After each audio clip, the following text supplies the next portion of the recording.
Hi, I'm Kat, marketer turned brand storyteller. And I'm Candice, educator turned entrepreneur. And you're listening to Not Nice, Clever. As CEOs and leaders, it's your job to always have the answers, but sometimes you need a little help. Leverage, if you will. We get it. This is the place for you. So wherever you're listening, 5:30 a.m. club at the gym, on your way to your next meeting, or putting out today's fire, let's get into it. In today's episode of Not Nice Clever, we are talking to the introverted leader because Kat and I have had to step into leadership positions as our businesses have grown, as our clientele has grown. And we want to talk to you a little bit about parts of it that we've figured out and parts of it that we're still working on. And we want you to really understand that as an introvert, you have the ability to lead and lead people well. So we're just sharing all the things about that today. Yeah. And so we wanted to talk about this because I know my perception before we even started researching this or realizing or naming that we are introverts, like understanding that we are and how our energy is. And then you look at and you think you want to leave your mark. You know, you're meant for something more. You want to be in charge of your own destiny. You want to own your own business and not just like accept a paycheck, right? So like you're feeling that calling. Cool. Okay. But then the next step is like you try to look for role models, right? And you see other pioneers and trailblazers and leaders and CEOs. And in my mind, when I first started seeing them and being really exposed to them, I was thinking that they all had to be extroverts, because how could you ever maintain a business, multi-million dollar, multi-billion dollar, whoever we're talking about, if you didn't have to talk to people all the time every day? And then the idea of that just like kills my energy. And I'm like, well, I can't ever be a CEO because I'm not an extrovert. It's not for me, or I'm not capable. Like those were the things and the fears and the thoughts in my head. And we did some research, and apparently, contrary to popular belief, a huge portion of CEOs, at least US based, this was the research that we did, around 70% identify as introverts. And, you know, some of those people include Bill Gates, Warren Buffett, Steven Spielberg, who literally directs like so many movies and deals with all those production crews and everybody. Even Steve Jobs, I think, described himself as an introvert. I mean, although I don't think we're surprised by that one, are we? His Not at social all. skills. Yeah. And the turtleneck. And now, like where we are in our career, I'm seeing that now reflected back to me, right, Candice? Like when we tell people at events, the last workshop we did together in San Francisco, we're like, y'all, we're introverts. So we're making the most of this 45 minutes in front of you, 200 people, because like we don't have energy to talk to each of you individually. And they were like, no, you can't be an introvert. You're up here on stage. And it's like, it's true, but we found a way to work with our energy instead of against it, right? Absolutely. One of the things that I think allows us to continuously show up and be in spaces is being very clear on what it is that we do and what it is that we have to offer. When I have a goal of connecting with people and I know how I can help them, then I can be a little bit less awkward because I know what the goal is. I know that my goal is to connect with a certain amount of people. And sometimes, I don't know if we've talked about this on Not Nice Clever before, but I think we've talked about it. Like sometimes I just like make little goals in my mind. Like today is like make it a game, right? I'm connecting with 5 different people. I'm connecting with 2 other podcast hosts. I'm connecting with, and once I have that goal, then I don't feel as awkward in the situation because I know I'm like working towards this thing. So it's a distraction in my mind and my conversations can flow a little bit easier because I know where it's going and it doesn't feel like that awkward, dreaded small talk that, you know, oh my God. I was like, when is she going to say I don't know it? how to Yeah. participate in that. Yeah. I don't know how to do that, but I do understand how to take action towards my goals. And so if I know I'm, you know, looking for a certain kind of person or trying to connect with that person, then I feel better in that situation, especially if you're at some type of networking event, right? I'm like, okay, I know I'm connecting with other podcast hosts today. So then I'll seek that out, and that like little treasure hunt for myself will distract me from my awkwardness. Your Scorpio is showing, Candice, with you wanting to make this. Is yeah, it? like a detective, like uncovering the clues and achieving the goals. Yeah. I love that. And I think too, when you get really intentional about knowing what you need to accomplish what you want, you can adapt your rituals and routines to support that. So I was telling Candice Mhm. when we were talking about like annual planning, and we were saying like the amount of speaking engagements we want to do, the amount of workshops. And I told Candice, I was like, for me right now, I don't want to do more than one a month.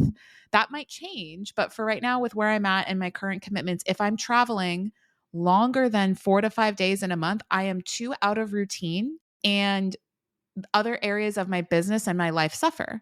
So, and I'm still doing just fine. Like I'm successful. I'm booking those engagements. Like that's incredible. Like my business is growing, but I'm not having to say yes to everything and to like desperately get in front of Yeah. people to be seen as that leader and be the CEO of my business. I can do what works for me and still be successful. Being unapologetic with your boundaries is key as an introverted Mm-hmm. leader, as an introverted CEO. You have to be unapologetic about your boundaries and your boundaries around your energy. Mm-hmm. And so that is really, really key to being successful and not hitting that wall, not feeling burnt out. And we're always trying to ensure that we're not going down that path of burnout, because Kat and I have both been there. And there's moments when I'm like, oh, shoot, am I slipping back into that? Mm-hmm. And I need to check myself and get back to being unapologetic about my boundaries. Yeah. And like there's this weird thing that happens, I think, when you are really, really firm in your boundaries and keeping your energy tight, right? Like not allowing any sort of leakages or anything to slip or fall off center. People start to be like, oh, well, you must be like an ambivert or you must be an extrovert, the way that you're acting at this party. I'm like, you're seeing me for 30 minutes out of 24 hours in a day. You have no idea all the things I did to like show up like this so I could be fully on. I definitely turned fully off so that I could show up Mm, fully on, right? Like yeah. introverts, I don't know about y'all, but like Candice and I hate the small talk. We don't half-ass shit. We're like, what you see is what you No. get. Like that, it just is what it is. I don't know if other people do this, but trying to get as practical as I Mm-hmm. can with like actual things that the audience can do, Yeah. right? Or Clever Crew, if you want to actually implement some of these things, I think connecting with someone who you already know at the event. So let's say we're going to Arjun's Mm-hmm. event. I would talk to Arjun ahead of time because I already have a relationship there. That doesn't feel awkward to me.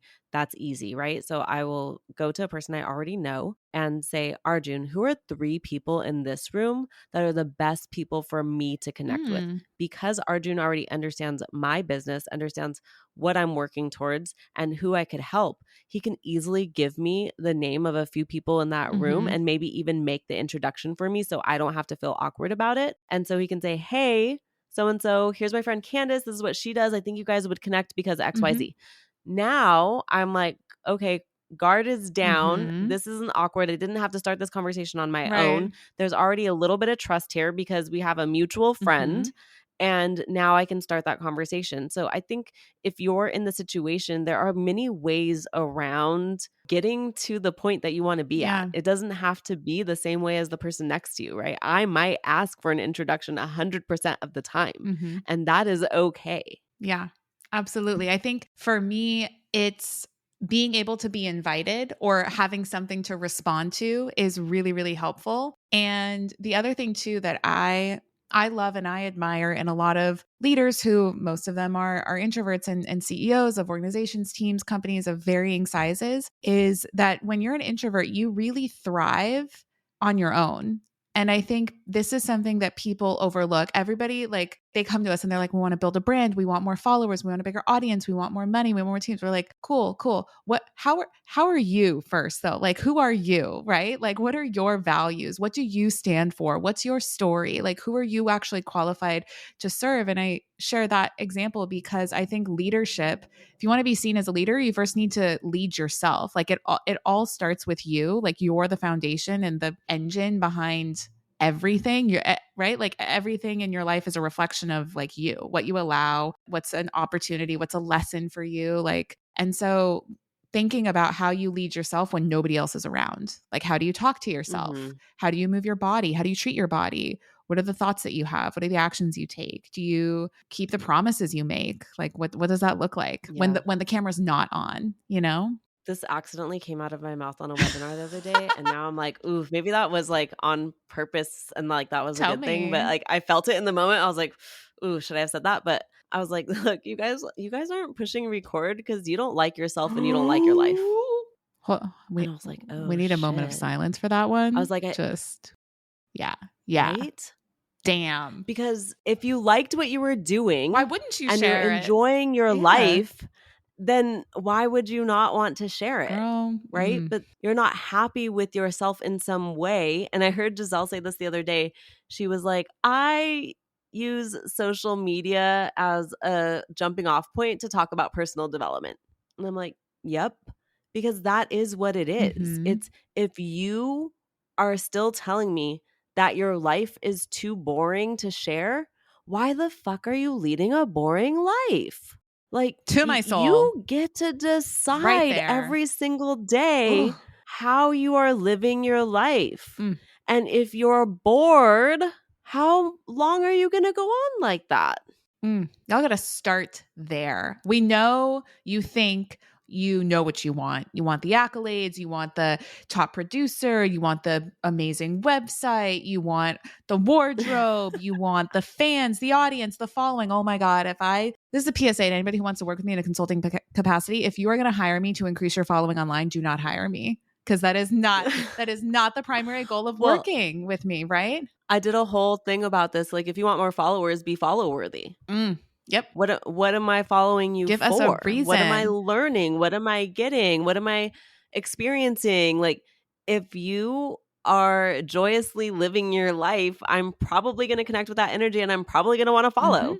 If you're not, I don't know. Not that you can't have hard times because every human is going to, Yes. but like, can you come back to what you really want and what matters to you? And can you share that? Mm-hmm. I feel like that's a huge component that's keeping people from showing up is you don't like yourself. You don't like your Mm-hmm. life. You don't like what you're doing.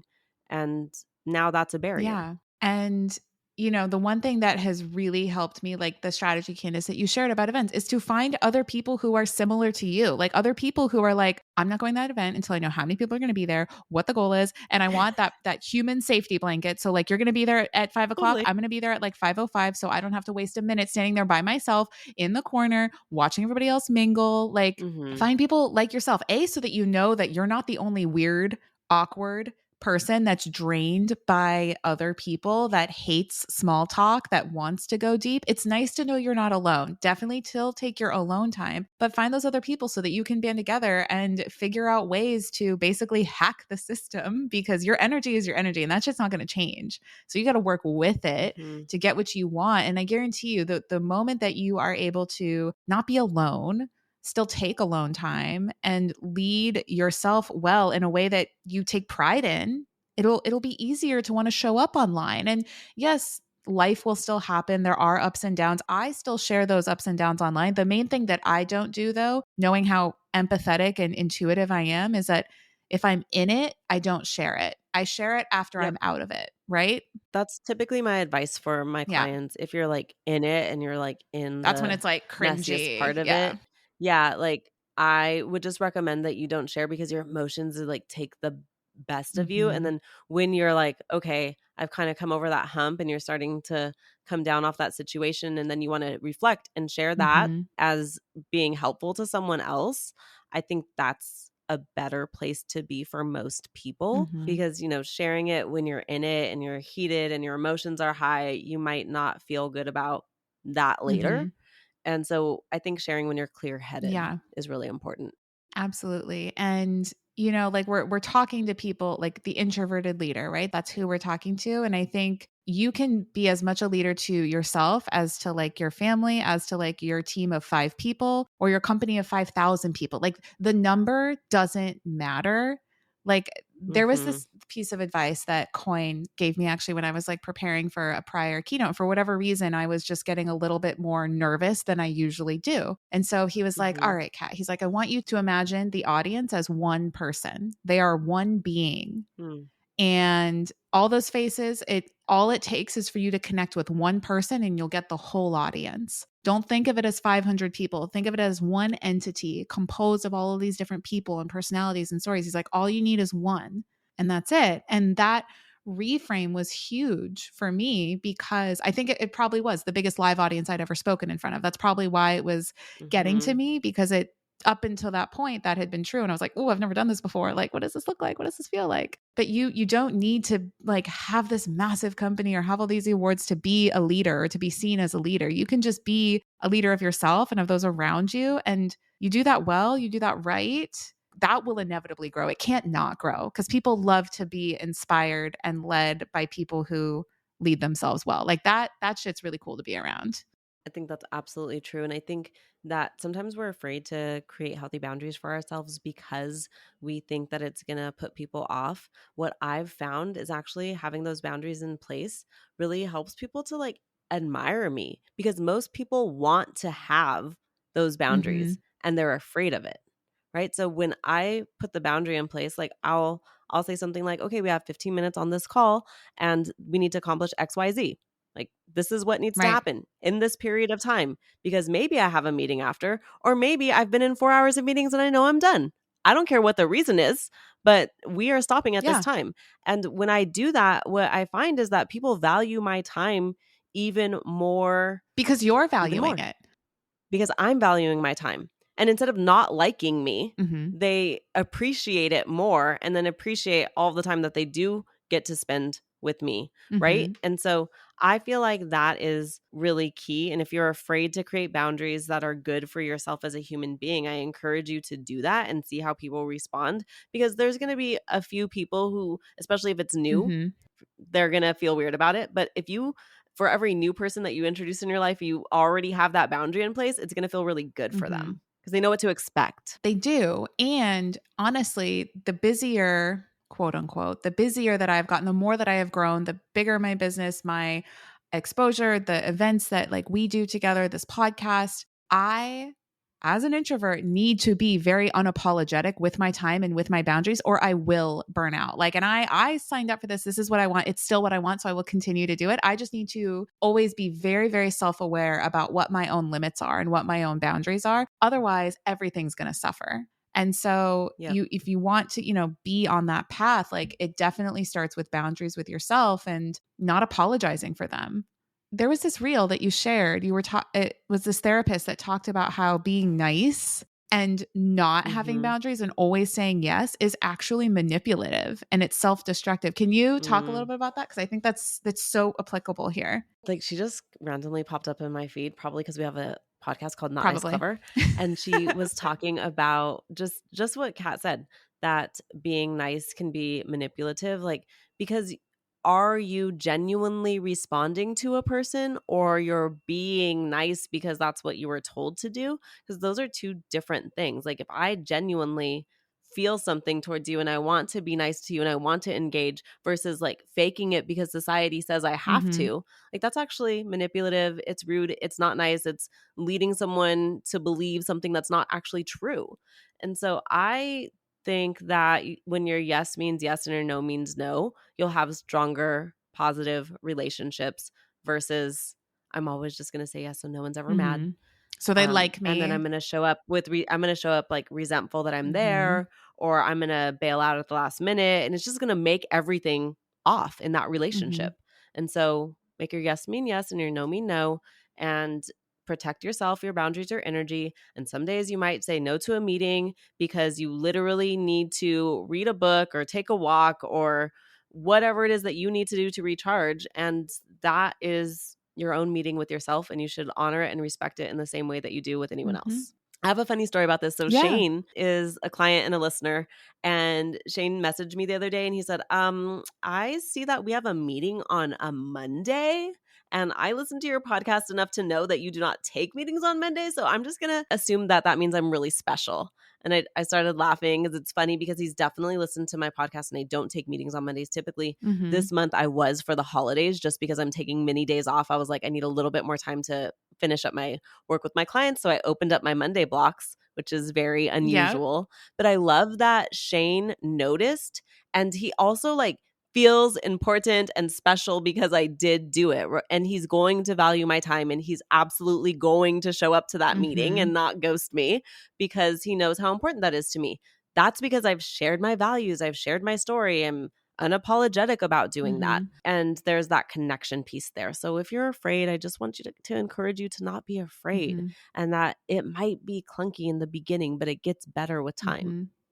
Absolutely. That's so funny that Shane called that out. The one thing I wish is that I had learned the power of boundaries sooner.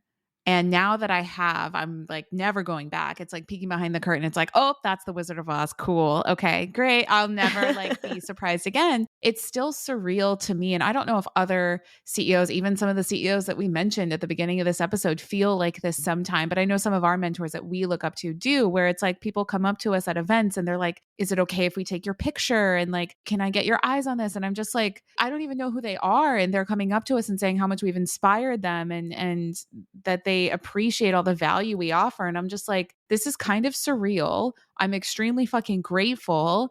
And I guess this, you are seen as like a role model as a leader without even trying. And all I want to do is like start a podcast with my friend, because like we just can't shut up when we're around each other, like about all these things. We're like, people need to know. And then now it's like leading to this, and it's just so wild. And I like share that because like as like an effort in some form of humility. Like you guys know how we feel about being humble here, and especially Trisha Lee, one of our former guests, but maybe not humility is the right word, but just acknowledging and like appreciating. Grateful, Yeah. appreciation. Yeah. And 100%. appreciating.